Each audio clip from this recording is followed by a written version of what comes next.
Unfortunately, it ended up snowing and we got a flat tire on the parkway. Meanwhile, so that was stuck on the side of the road and, priceless AMG Hammer that you just bought.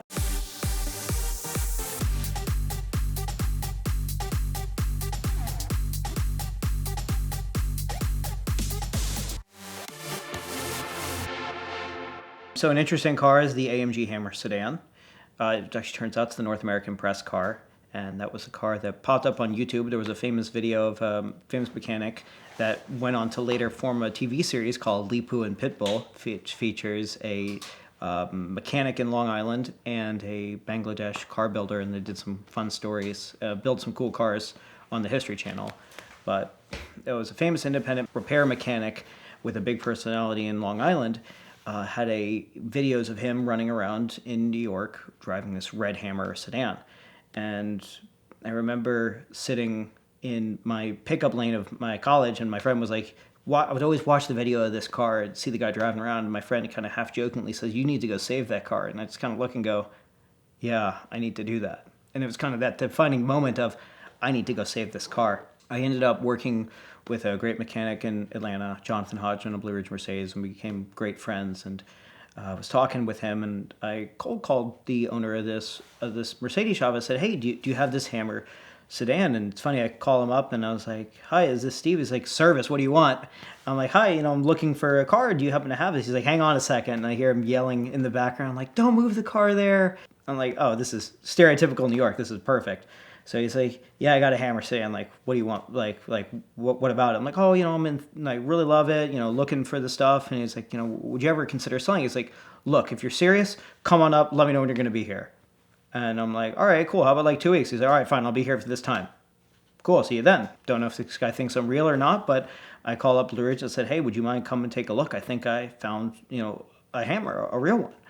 So he's like, yeah, sure. And drives up, and then we make a trip up to New York, and we go and walk into this shop in Freeport, New York, and it's not in the best neighborhood, and independent Mercedes shop, as you can imagine. And we see on this lift, we see the red Hammer with its famous ducktail trunk. And we're looking back and having some fun together, then looking at the interesting thing with the cars, and I see it's got the correct subframes, got the correct springs and the wheels, haven't powder coated black. It's got the correct spot welds in the trunk and no accidents, no nothing. And we're looking at it's like, okay, it's a real Hammer. Then the guy Steve is telling us the story about how he won the car on eBay. It was listed on the forums in Topeka, Kansas, blown up as a shell. And the car was originally the North American press car that then got bought by A.B. Hudson of Hudson Oil, and it was his daily driver. And the guy would drive it all up around Topeka, Kansas, and even has this little spot of glue on the dashboard from his giant radar detectors running around I-70 just as fast as he can. And then the engine blew, as the famous AMG engines do, and then the car sat for a long time and very easily could have been taken apart for parts, and as a lot of famous cars do, but the original engine was separated from the car, and the mechanic decided to get it out of the shop and throw it on eBay. And then the gentleman, Steve, acquired the car in like 2008, I believe, on eBay for like $8,000, like nothing. It's a shell of a blown up car.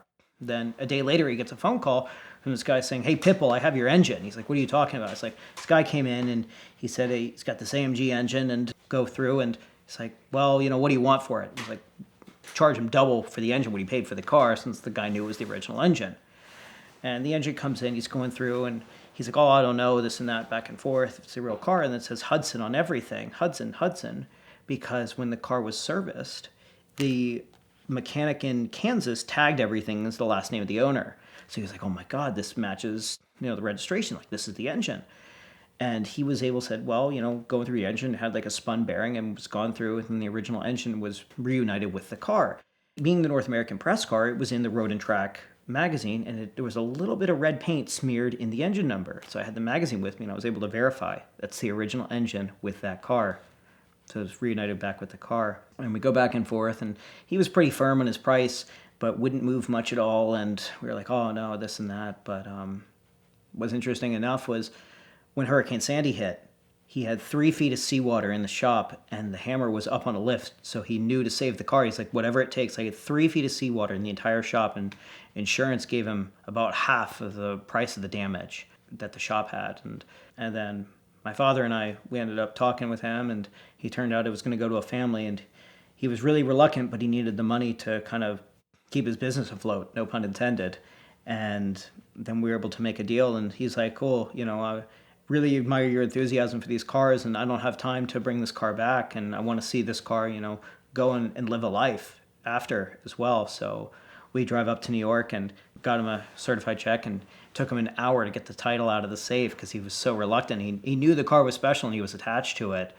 And then we ended up taking the car. Then unfortunately it ended up snowing and we got a flat tire on the parkway. Meanwhile, so that was stuck on the side of the road, and priceless AMG Hammer you just bought now, and it's leaking oil a little bit, smoking. But then Steve came and rescued us. Thankfully, changed our tire, and then we were able to go back on our way. I remember certain friends telling me, like, why would you buy that car? You could buy a Nissan GTR and a lot faster. Then, it's one of those, like, oh, I just kind of like the cars. And as I got the cars and started Googling the history, it turns out more interesting people got involved with this car in all the different places that the car had been. It was in World's Fastest Cars. It was in Road and Track, Car and Driver, Automobile Mag, The Washington Post. And notably, it was actually in Lifestyles of the Rich and Famous, the TV series with Robin Leach, and they filmed their VIP track day at Road America, where they rented the whole thing out and did this amazing segment with the car, and even had the founder of AMG driving the car. So the car went around, did a world tour. It went up to Vancouver with AMG Canada with Eddie Lai, and then it was in California with Bruce Canepa, who called me and told me a story about him outrunning the police through the redwood forests. So it turns out that the car wasn't just, a Hammer sedan. It was the actual press car that did everything. So the current state of the car has 74,000 miles, I believe, on it. And unfortunately, I acquired the car at a time where I really didn't have much knowledge of how to work on cars or resources to be able to pay a shop to do it. So it's kind of been sitting while I kind of mothballed the car. So I remember I was fairly young when we had the chance to buy it, and I was like, this car is special. I better not wreck it like every other dumb teenager does with their first cars. So I was like, let me save this for a time that's in a better spot. But going through, really realized how special that car was. So I wanted to bring it back and do it the right way, but it was always confused as, do you want to restore it or do you want to leave it alone? And it's interesting how the car market's kind of evolved. It's a shift for original cars, but I attended McPherson College and got a degree in automotive restoration. My initial plans for the car was to kind of take the car, kind of pull everything and kind of repaint it and go through, do all the suspension, the bushings, and make the car as close to original, or restore it as close as I can to make it perfect as possible. But now with the shift being more towards preservation and originality, there's definitely going to be a push to kind of leave the car original and tell the story as, okay, cool, it was a press car, but this is the life that it lived after, but restore it to its mechanical condition and hopefully take it to some shows and maybe try to push to see if maybe the HVA would want it to talk about how special these cars were and talk about how all they really created the supercar, the super sedan, if you will. So, and talk about their involvement in the US. We're here with a very special LaFerrari, and we've got a very special deal for you, our VINwiki audience today, from Glossit. Now, last year, too many of you responded, and you broke his website and his fulfillment process, so we've had to limit this one to just 5,000 units. But if you respond now, you're going to get their $150 graphene ceramic coating along with a $50 gloss enhancer detail spray to make the application easier than ever, along with an applicator, all for just $69.99. So check them out now at the link in the description below, and for just $69.99, get the best package of products we've ever been able to offer from Glossit.